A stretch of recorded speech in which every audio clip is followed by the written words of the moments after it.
मैं जोधपुर से घर आया तो बस में जहाँ उतरा था वहाँ से इन्होंने मेरा अपहरण किया और उसके बाद मेरे को हाथ और पैर आंखें सब बांधी थी और सुनसान जगह ले जाकर। बाड़मेर में आरटीआई कार्यकर्ता पर जानलेवा हमला। ये घटना निसंदेह रूप से गलत है और हम इसकी ग्रेविटी भी जानते हैं, उसके अनुसार हम नियमों के खिलाफ कार्रवाई कर रहे हैं। आरटीआई कार्यकर्ता ने शराब के अवैध दुकानों पर कार्रवाई की मांग की थी।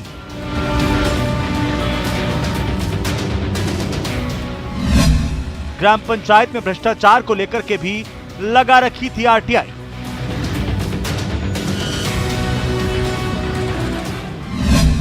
सीएमओ ने जिला कलेक्टर और पुलिस अधीक्षक से तथ्यात्मक रिपोर्ट तलब की।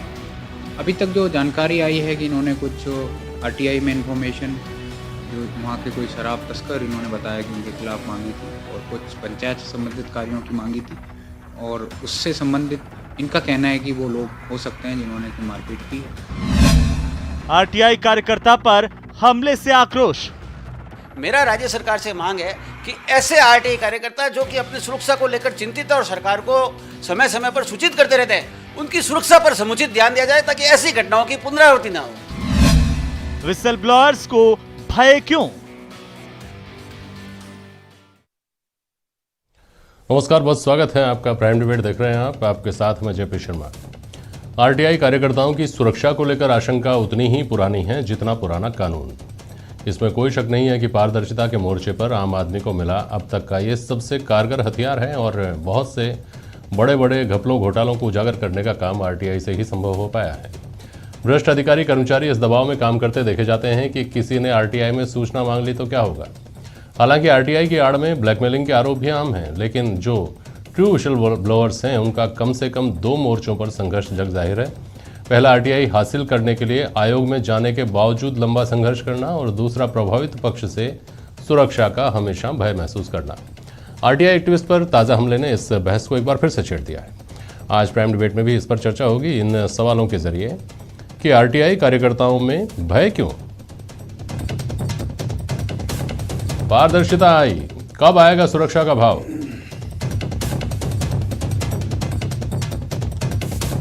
और सूचना कानून के उद्देश्यों को हासिल करने के बीच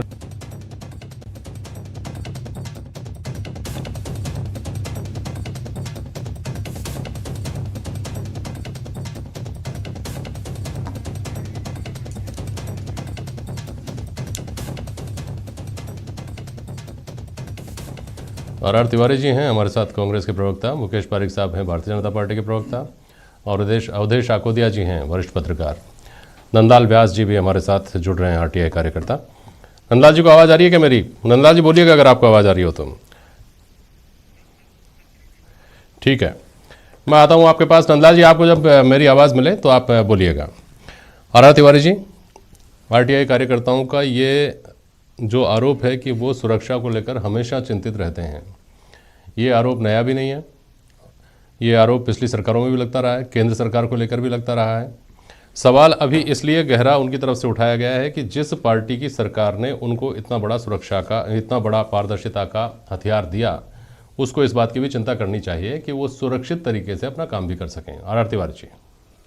जेपी साहब, मैं सबसे पहले तो इस घटना की निंदा करता हूं जो बाड़मेर में आरटीआई कार्यकर्ता के साथ हुई, और ये बात पूरा देश जानता है कि राइट टू इंफॉर्मेशन का जो ताकतवर जो एक हमको जो राइट अधिकार दिया, ये सोनिया गांधी और मनमोहन सिंह जी की सरकार ने दिया कि आम आदमी अगर कहीं अपनी बात को रखना चाहता है, किसी के बारे में दस्तावेज लिखना चाहता है, पूछना चाहता है किसी घपले के बारे में, किसी भी संदर्भ में किसी भी विभाग से, वो केवल 10 रुपए का फार्म भरता है और आरटीआई के तहत उसकी सूचना मांगनी पड़ती है।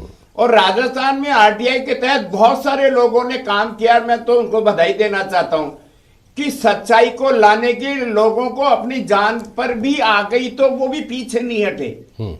आज वाली घटना के मामले में मैं आपको लेटेस्ट अपडेट दे दूं कि जिन लोगों ने, जो सरपंच और सरपंच के बेटे ने बाड़मेर में जो ऐसी हरकत की थी, उनको गिरफ्तार कर लिया गया है। और पुलिस की जो भी कोई लापरवाही थी, संबंधित थाने के एसएचओ को और बीट प्रभारी को हमने वहां पर सस्पेंड किया है।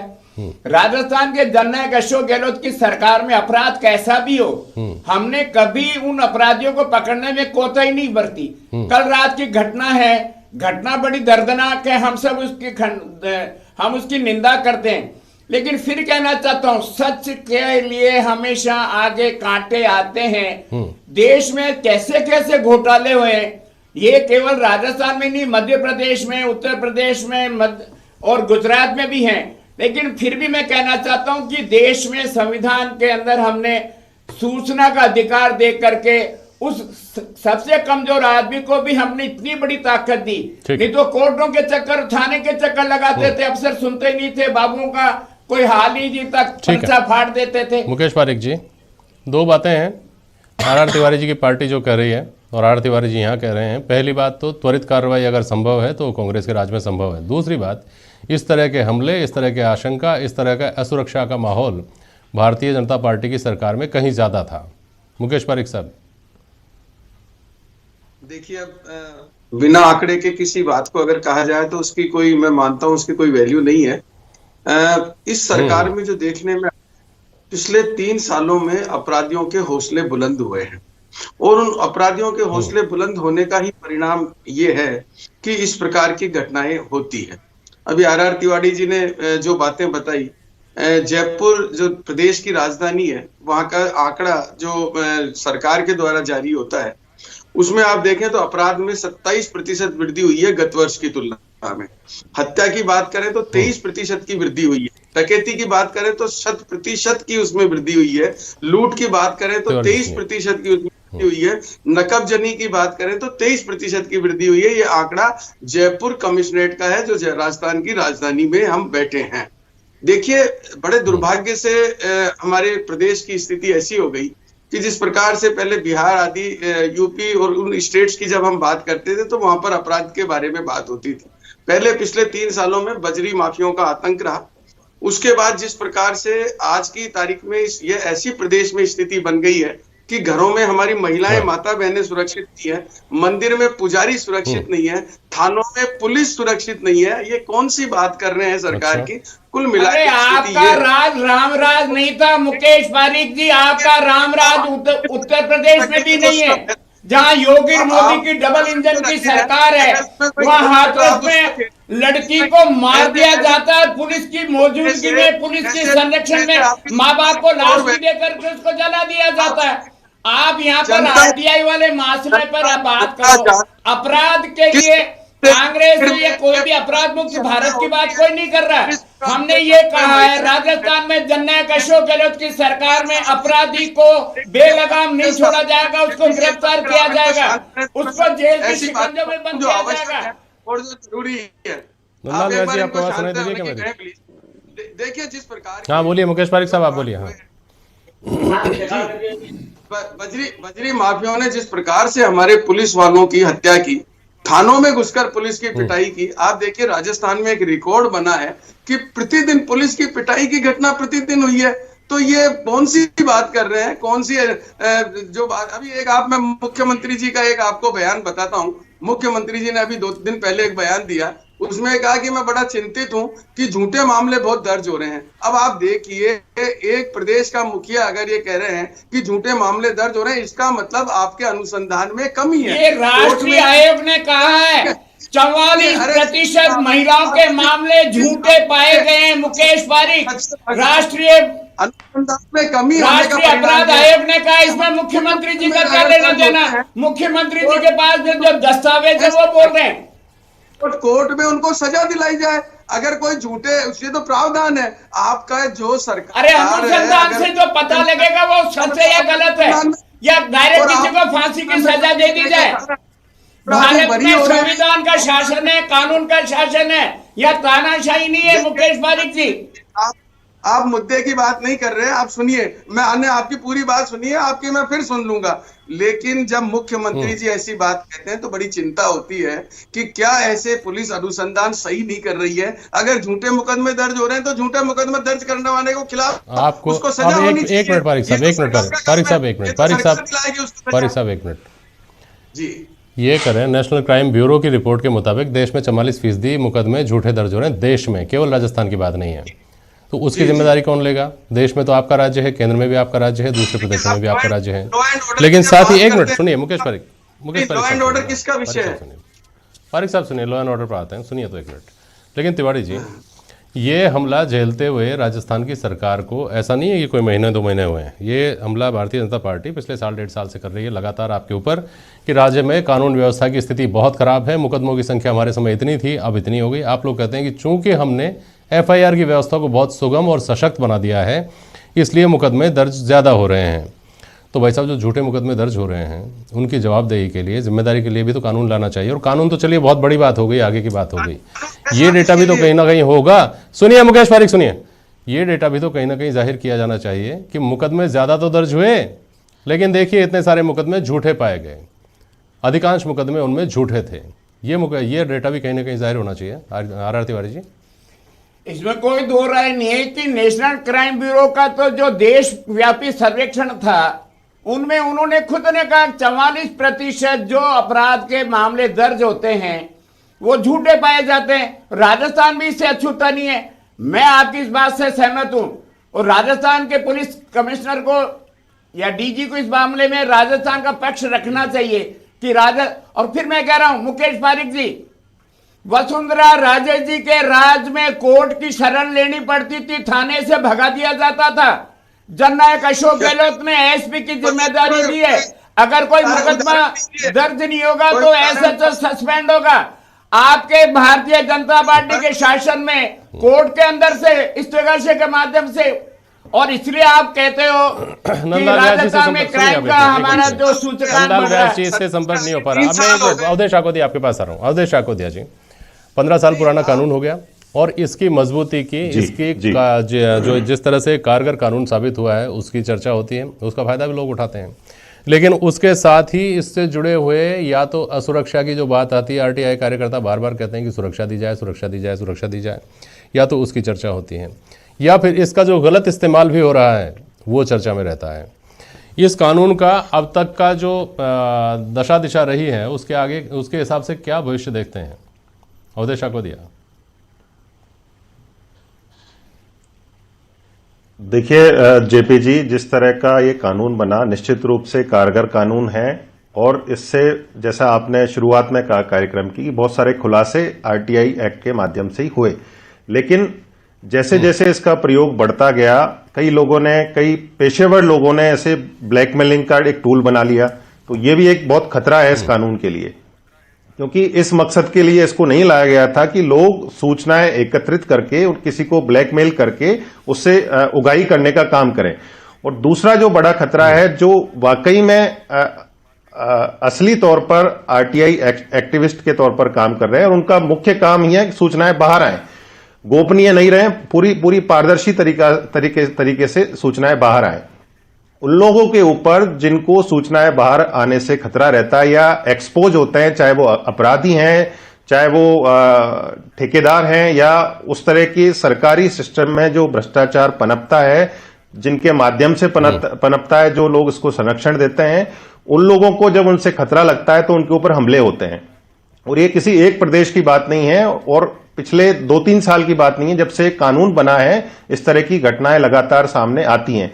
तो ये दोनों लोग बहुत खतरनाक हैं, जो इसको ब्लैकमेलिंग का टूल बना रहे हैं, और जो लोग इसको कमजोर करने के लिए कि सूचनाएं बाहर नहीं आ जाएं, इसलिए RTI एक्टिविस्ट को या जो विसिल ब्लोअर हैं उनके ऊपर हमले करते हैं। क्योंकि अल्टीमेटली इन दोनों चीजों से जो कानून का मुख्य उद्देश्य है और जो लोगों के ऊपर भरोसा है, वो कमजोर होता है और वो टूटता है। और यदि इस तरह से ये घटनाएं लगातार होती रहीं तो ये कानून जिस मकसद के लिए लाया गया था वो अधूरा रहेगा, लोगों का भरोसा इससे टूटता रहेगा।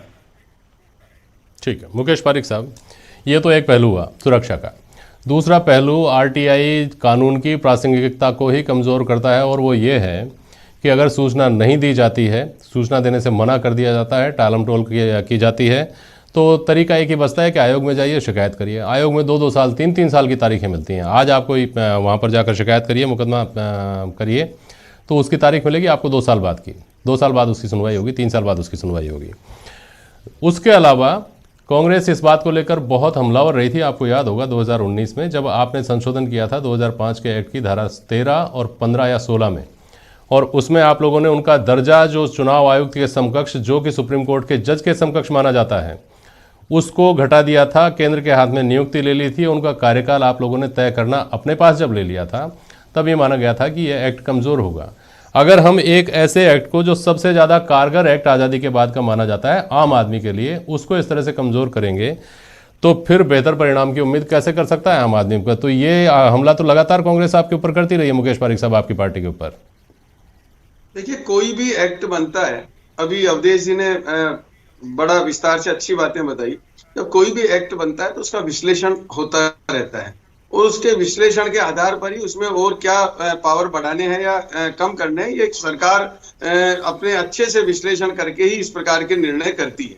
RTI act Bharatiya Janata party हमेशा उसकी समर्थन रही है। भारतीय जनता पार्टी के शासनकाल में ही कोई भी विभाग ऐसा नहीं है कि जिसमें सूचना का जो अधिकार वाले अधिकारी की वहां पर कोई नियुक्ति नहीं हुई हो। तो हर विभाग को इसके लिए ये पाबंद किया गया, सूचनाएं मिले, इस प्रकार का हुआ। लेकिन ये बात भी सही है कि अगर इस के अंदर अब भी कोई खामियां सरकारी नंदलाल जी जुड़ गए हमारे साथ। नंदलाल व्यास जी, आपको मेरी आवाज सुनाई दे रही हो तो बोलिए। हाँ बोलिए पारिक साहब, आप अपनी बात पूरी करिए। तो जो बातें आरटीआई एक्ट जिस उद्देश्यों को लेके बना था, तो उस उद्देश्यों की पूर्ति के लिए अगर इसमें और भी अभी कोई खामियां रहती है तो निश्चित रूप से उसका विश्लेषण होना चाहिए। विश्लेषण उसके होने के बाद उसको और मजबूत होना चाहिए। अरे आपकी केंद्रीय मोदी की सरकार ने तो यूपीए की सरकार में जो चुनाव आयोग का दर्जा था वो सुप्रीम कोर्ट के चीफ जस्टिस के बराबर था। एक मिनट सुनिए नंदलाल जी, आपको मेरी आवाज सुनाई दे रही है क्या? नंदलाल व्यास जी, एक मिनट सुनिए। मुकेश पारिक साहब, व्यास जी अगर सुन पा रहे हैं तो मैं व्यास जी, आपको आवाज सुनाई दे रही है क्या? हाँ जी व्यास जी, आपको मेरी आवाज सुनाई दे रही है ना? हाँ जी, आ रही है। हाँ, आप लोग सुरक्षा की मांग करते हैं, सबसे बड़ा कंसर्न आप लोगों का सुरक्षा का है, आरटीआई कार्यकर्ताओं का। अब समस्या ये है, अगर सरकारें सुरक्षा देना भी चाहें तो आरटीआई कार्यकर्ता की परिभाषा क्या है? कौन आरटीआई कार्यकर्ता होता है? किसको हम आरटीआई कार्यकर्ता सिस्टम माने और उसको सुरक्षा प्रोवाइड कराए और किस वक्त सुरक्षा प्रोवाइड करे? जी, मेरी नजरों में आरटीआई कार्यकर्ता वो है जो समाज में भ्रष्टाचार के विरुद्ध, रॉन्ग डीलर्स के विरुद्ध, गलत काम करने वाले के विरुद्ध, अपराधियों के विरुद्ध जो आरटीआई लगाता है, डॉक्यूमेंट बाहर निकालता है, उन दस्तावेजों के आधार पर शिकायत करता है, वो है एक प्योर आरटीआई कार्यकर्ता। तो वो कब काम हाँ, अब ये जो काम जो व्यक्ति कर रहा है, जो सूचना के अधिकार का उपयोग करके उनके आधार पर कार्यवाही करता है, वह है आरटीआई। कोई भी डॉक्यूमेंट निकला, दस्तावेज निकला, उसके आधार पर मैंने एफआईआर दी, पुलिस में शिकायत की, संबंधित विभाग को शिकायत की, भ्रष्टाचार की शिकायत की। अब वो शिकायत पर कार्यवाही तो होती नहीं है। उल्टे ये लोग, पुलिस है या दूसरे विभाग है, ये उन लोगों को बता देते हैं कि आपकी ये शिकायत फलाने ने की है, जिसका असर ये बाड़मेर में अमराराम के साथ जो प्राणघातक हमला किया गया। मैं आपको एक उदाहरण देना चाहूंगा कि शराब की दुकान मेरे यहाँ रोड पे घर के बाहर है। मैंने शिकायत की 8 बजे के बाद में यहाँ अवैध शराब बिकती है। व्यास जी, अब चूंकि आप पहले कनेक्ट नहीं हो पाए, बहुत सारे महत्वपूर्ण सवाल मैं करता आपसे, जो आप लोगों की ग्रीवेंस है वो सरकार तक पहुंचाने की कोशिश करता है, लेकिन मेरे को 2 सवालों का जवाब दीजिए। पहली बात तो ये जो आप लोगों के सामने चैलेंजेस हैं, बहुत संक्षेप में बोलिएगा, इनका हल क्या है? दूसरी बात, अपने आप में आरटीआई कार्यकर्ताओं में बहुत सारे लोग आरोप, इस तरह के आरोप झेल रहे हैं कि साहब वो ब्लैकमेल करते हैं, वो अपने आप में एक चैलेंज है। आरटीआई जो ट्रू एक्टिविस्ट है, आरटीआई एक्टिविस्ट हैं, उनके सामने वो बहुत बड़ी चुनौती नहीं है क्या?